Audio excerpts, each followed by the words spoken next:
Hi, welcome to the class. Today we'll start another topic of chapter electric potential, and the name of the topic is equipotential surface. So as the name is telling you, equipotential, equi means equal, potential you already know, and there is a surface. So it means it is a surface, it is a surface at which each and every point is at the same potential, at which each and every point is at the same potential. So suppose this is point A, this is point B, this is point C. So the potential at point A is equal to potential at point B is equals to potential at point C. So this surface is an equipotential surface.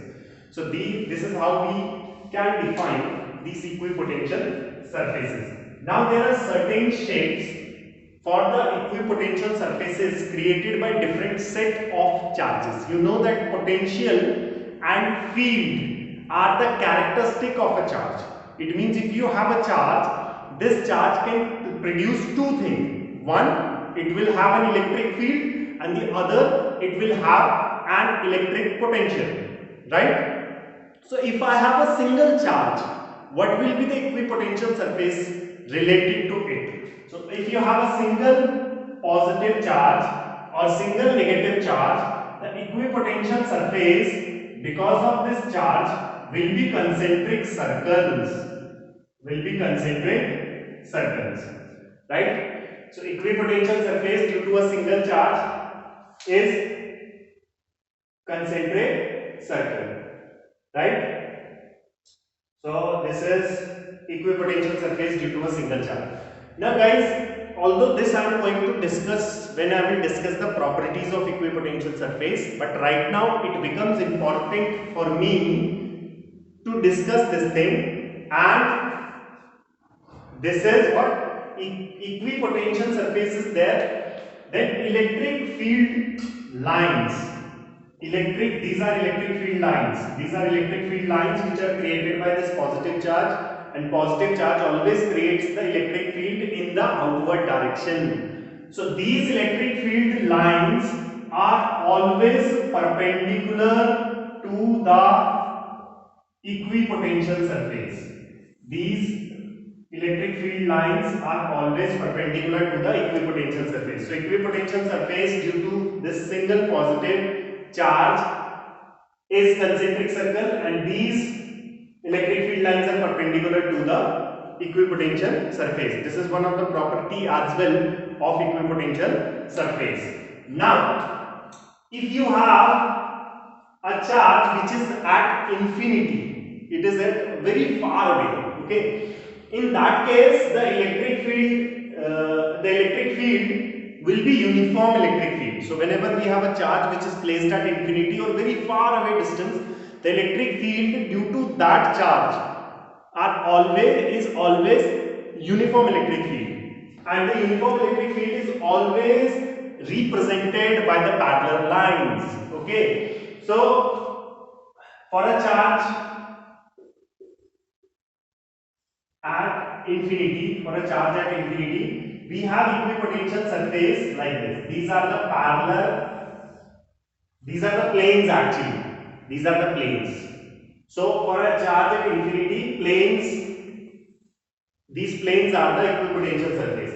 And then you know that electric field is always perpendicular to equipotential surface. And why these electric field lines are parallel? They are parallel because they are coming from a charge which is at infinity, and therefore they have to be parallel in order to represent the uniform electric field. So these are the two shapes of equipotential surface by two different set of charges. First was a point charge. Equipotential surface will be concentric circle. One property I told, that electric field lines are always perpendicular to equipotential surface. Another was for a charge at infinity. These planes are the equipotential surface, and parallel electric field lines which represent the uniform electric field are perpendicular to these equipotential surface, right? Now let me discuss some of the properties of equipotential surface. So what are the properties? One property I already told you. So one property is that electric field lines are always perpendicular to equipotential surface. So electric field lines are always perpendicular to equipotential surface. That is the first property. Now the second property, guys, the first property on my right here, electric field lines are perpendicular to equipotential surface. So this is the first property. Then the second property would be, as we know that V is equals to W upon Q. This is the electric potential.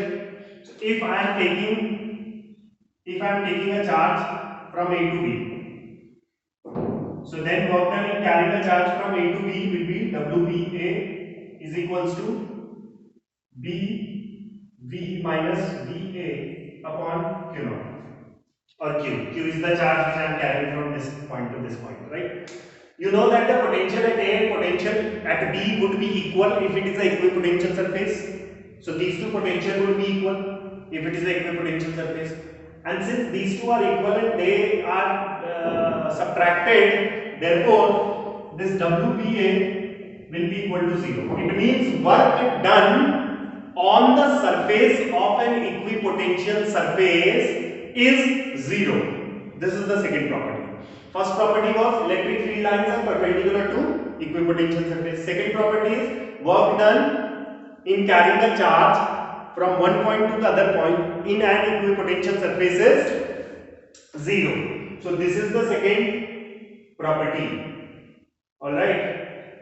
Okay. Now the third property. Equipotential surfaces tells us the region of strong electric field or the region of weak electric field. How do they tell us? If I may ask a question here, what is the relation between electric field and electric potential?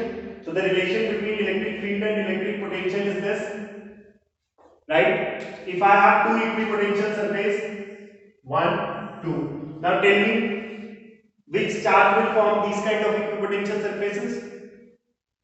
So the charge at infinity will form these kind of surfaces. So 1, 2, 3. And suppose the distance between them is d. Right? So if the distance between them, this distance which I have taken as d, let me take it as L for.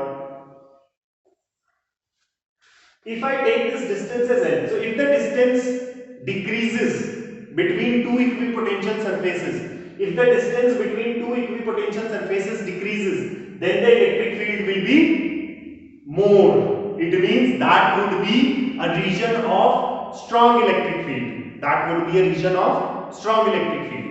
And similarly, if the distance is less, that would be electric field will be more, and vice versa, right? So this equipotential surface always represents the area of strong electric field and area of weak strong field. So if the distance is less, it will be more, it means a strong electric field. And if the distance between two equipotential surfaces, if the distance is more, then the electric field will be weak. So this is the third property.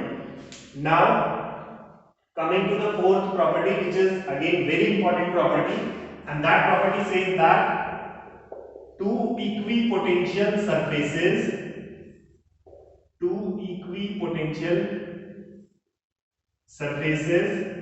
never intersect each other. So if you have two equipotential surfaces, they never intersect each other. Okay, so they may ask you a question. Sometimes they ask a question that why do equipotential surfaces never intersect each other? Why they do not intersect each other? Because let me take one equipotential surface. So the potential of this surface is, let us say, 5 volt, and then another equipotential surface, and this is cutting this surface, and the potential of this surface is 3 volt, right? So the potential on this whole surface will be 5 volt, and the potential on whole of this surface would be 3 volt. Now the point at which they are cutting each other. Now we know that if we have a point here, how much potential this point will have? Obviously 3 volt. If I have another point here, how much potential this point will have? 3 volt. If I have another point here, how much potential this point will have? 5 volt. Another point, 5 volt. Right? So if we have a point common to these two equipotential surfaces, what will be the potential of that point which is common to these two? Will it be 3 volt or will it be 5 volt? You getting what I am saying? So basically this point will have two different values for potentials. One will be 3 and another will be 5, which is not possible. Why it is not possible? Because equipotential surface means you should have only a single value of potential at that particular point. But right now, because of the intersection, we are having two different values, which is not possible. So that's why they cannot intersect each other. Right. So guys, these were the important properties of equipotential surface, and this was equipotential surface. One more topic I would like to do, and it's a very simple topic, although very important, and let us do that topic. And this topic is electric potential energy of a system of point charge. Electric potential energy for a system of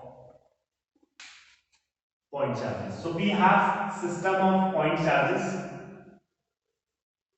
and we have to calculate the electric potential. So guys, why this concept of electric potential has arisen here? Because we know that electric potential is work done per unit charge. So we know that this work has to be done against some force. Okay, what force am I talking? Suppose I have three charges, Q1, Q2 and Q3, and they are kept at infinity. So if they are kept at infinity and I am bringing this charge Q1 here in the free space, so if when I will bring it, I need not to do any work. Why? Because which force is repulsing this charge? Is there any force to repel this charge? There is no force.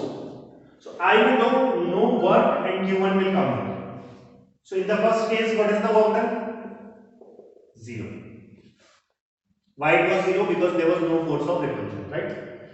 In the second case, when I will bring this second charge towards this charge will repel that charge, because this is also positive, that is also positive. So this charge will repel that charge. Now you have to do a work in order to overcome this force of repulsion, right? So in order to overcome this force of repulsion, you have to do work. So this charge will come here. So let me consider that this Q2 charge is kept at a distance of r from this charge. How much is the work done? How much will be the work done? So using this formula, I will calculate work done is equals to V into Q, right? Now this is very important for you people to understand that this charge Q2 is brought, within the electric potential of this charge Q1. This charge Q2 is brought within the electric potential of this charge Q1. So W2, which is the work done in carrying this charge from infinity up till this point, W2 will be equal to how much? V. Whose V we have to take? Q1's V. So the formula for V is, we know that 1 upon 4 pi epsilon naught Q upon R. So V will be 1 upon 4 pi epsilon naught Q1 upon R, right? So this is the V of Q1, and which charge has come into the electric potential of the first charge? Q2. So it will be Q2. So W2 is equals to 1 upon 4 pi epsilon naught Q1 Q2 upon R. This is W2, right? Now if I bring the third charge here, right, and I keep the third charge. Now tell me how many you have to do work against two forces. One was the force of repulsion of this, another was the force of repulsion of this. So how many times you have to overcome the forces? Twice, right? So if I keep this distance between these two as x, and the distance between these two as y. Okay. So how much will be the work done? W3. So first we will pay attention to this part. So this charge is brought under the electric potential of this charge, right? So W is equals to P into Q. Whose potential? This charge's potential. So this charge's potential will be given by this formula. So it will be 1 upon 4 pi epsilon naught Q2 upon X. And then which charge was brought? Q3. So this will be the electric potential of this charge. Correct? But this charge is brought under the electric potential of one more charge. So that's why I am doing plus. 1 upon 4 pi epsilon naught, and then what will come? Q1 upon y into Q3. Right? So how many, if I have to bring these charge Q1, Q2, Q3 from infinity up till here, how many work I have to do? I have to do W1 which is 0, then W2 which is this, and W3 which is this. So total amount of work done will be adding on W1 plus W2 plus W3. So this is of course 0.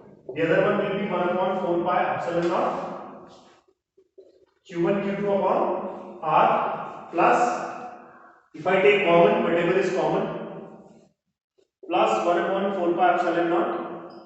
I could see that this Q3 is common, and then inside we have Q2 upon X plus Q1 upon Y. So guys, this is the amount of work done in order to carry these three charges from infinity up till in a free space, right? Now whatever work you do against some force, here the force was repulsion, electrostatic force of repulsion was there.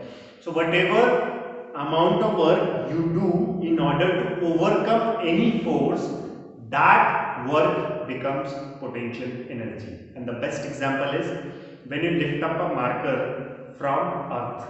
So you lift it up against the force of gravity.